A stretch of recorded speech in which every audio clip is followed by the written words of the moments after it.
Selam dostlarım. Siz maceralarga hazırmı? Bugün biz sizning bilan otqa atlanib sayohat etishakmiz.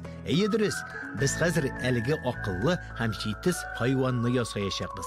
Boshda hazırlanik. Bugün bizga zo'r kran plastilin shari, o'rtacha zo'rliqdagi qizg'il sari plastilin shar, quyi kran, oq ham qora tusli plastilin kerak bo'lacak. Shulay plastilinni kesu uchun qo'llanila turgan joylanma, ya'ni stek, ham uchli og'och tayoq shiq turida donatma. Bo'ldi. Qiziqli sayohatimizni boshlasak da bo'la. Ot ul pik aqlli janlik.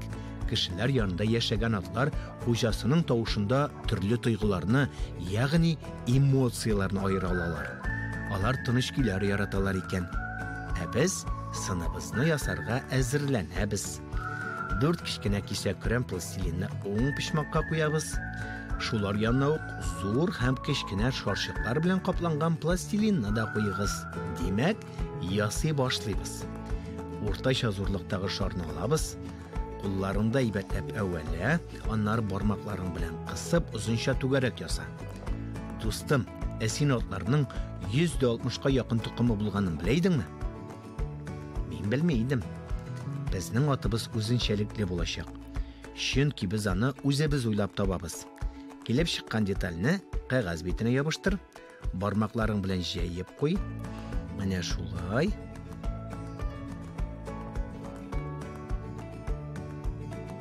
Bo'ldi. Hozir eng zo'r plastilin kesagini oldi, g'adatiy bo'lmagan G harfi yasa. Uning ishlapasi tapina qori qolinroq bo'lurga. Hamul tapi birozgina o'shib tururga teyish. Menim kebik yasa do'stim. Bu otning boshi bilan mo'yni. Shunga ko'raning boshini tugaraklab qo'y. Anda keragidan ko'proq plastilin bo'lurga teyish tugul. Men masalan ortiq kesakni bo'lib oldim. Sinibizning 3 zo'r detali hazır. Gavdasi, boshi ham mo'yni. Mana shunday aytib mo'yin bilan gavda tutashgan o'rnini tegizlab qo'y. Shap. Bo'ldirasiz. Aferin do'stlarim.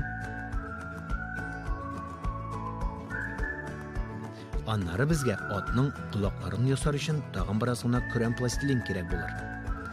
Bu plastilinlar shorshiqlar tagarat, hammalardan 3 pishmoqlar yasa. Bir quloq boshning shitini berkitila. Ikkinchisin detalning ustuna yopishtiramiz. Mana shulay. Do'stim, esing otlar ushaymi? Menga da. Otlarning oyoqlari kuchli ham shidan bo'ladi.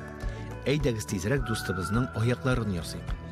Oldan hazırlab qo'yilgan shorshiqdan bo'yshiqlar yasa. Uning bir boshi kengroq bo'ladi. Bu otning tuyog'i. Detalning tor boshin sinning gavdasini berkitamiz. Mashinalarning yegarligida naq mana ot kuchi bilan o'lchaylar bit. Bo'yshiqlar yasaymiz, gavdaga yopishtiramiz. Siz yetishasizmi do'stlarim? Mana singa oyog'imiz.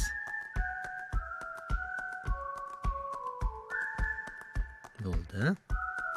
Yopishtiramiz. Bo'ldi. Otimiz bizning yil tezligi bilan shobakib, ayyimi? Hozir tezroq qizg'il sari plastilinni oldi. Bulay tish chopganda otning yo'li yil firdab tururga teyish bit. Tezroq yasarga kerakani. Boshda mo'ng'ay yo'li, shorshiq tagarat, anlari barmoqlaring bilan qisib, uzuncha yossa detal yasa. Sinning quloqlari orasini yopishtir. Anlari shul qizg'il sari plastilindan bo'yshiq tagarat, ondan yossa detal yasa, ham otning mo'ynini berkit. Anan bir qiriyi birozgina solinib tururga teyish. Mana shulay bo'ldi. Qizg'il sari plastilin bilan ishimizni davom etamiz. Qolgan kesakdan bo'yshiq tagarat, uni tomchiga aylantir. Ham keng boshin tegiz yossa etib yasa. Shundan so'ng detalni biroz bo'g'ib, tor boshi bilan gavdaga berkit. Mana shulay. Qirilarini tegizlaymiz. Bo'ldi. Quyruq hazır. Ura. Olg'a toba quyi kran plastilinni ol. Ana biz hozir kerakli detallarga bo'lashakmiz. 2 kesagini o'ng yoqqa qo'yamiz. Qolgan plastilinni tag'in 2 kesakka ayiramiz. Shularning birsidan tuyoqlar yasaymiz. Shorshiq tagaratamiz. бармакларың белән кысып ал да, атның аягына беркет, дустым. 4 булды. Алабыз.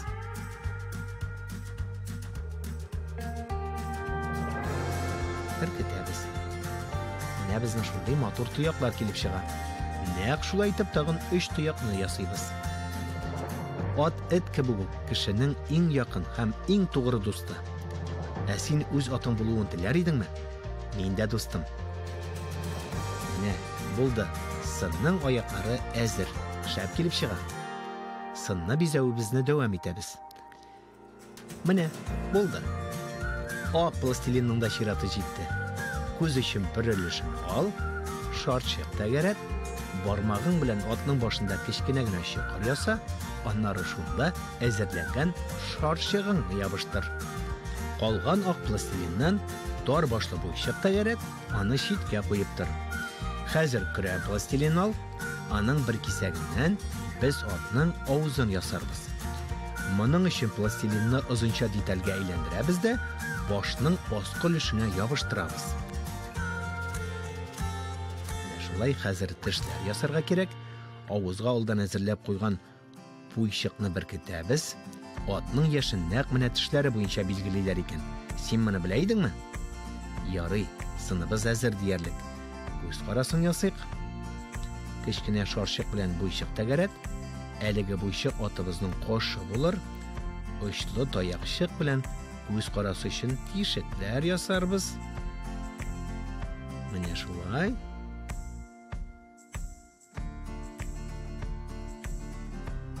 Менә булды.